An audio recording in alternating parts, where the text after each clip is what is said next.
of Glory, the epic of the tabernacle bearers. As the searing winds of the Sinai desert blew, the call of the divine rested upon the men of the tribe of Levi. Those between 30 and 50 years of age, men in the prime of their maturity, stood assembled before the sanctuary.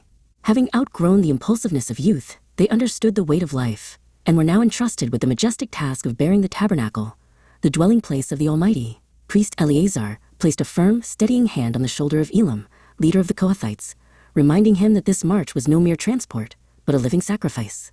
Elam felt a shiver of awe as his name was spoken, knowing his life was now woven into the Creator's eternal design. To the sons of Kohath was given the terrifying honor of carrying the most sacred vessels.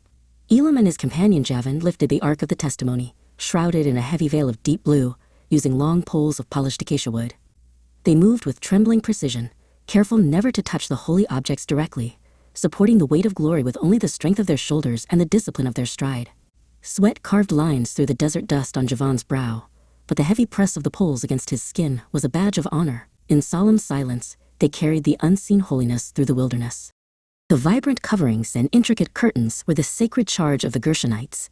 Libni and his kinsman Shimei meticulously folded the tapestries of blue, purple, and scarlet, embroidered with winged cherubim, and prepared them for the transport wagons. These soft skins and fine linens, which had sheltered the heart of Israel's camp, were handled with calloused hands that knew the value of every thread.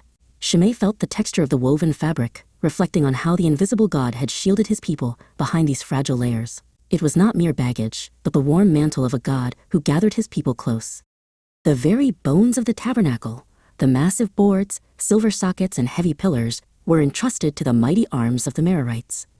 Mali, a man nearing his 50th year, possessed a seasoned strength that surpassed the raw power of youth as he hoisted a heavy silver base. Beside him, Mushi secured the wooden pillars with thick cords, following his mentor's lead. These firm foundations, which held the sanctuary steady against the desert gales, now rested on their backs. Mali's hands, thickened by years of labor, testified that the house of the Lord stood upon a foundation that would never be shaken. When the pillar of cloud finally rose, Priest Ithamar gave the signal for the great march to begin.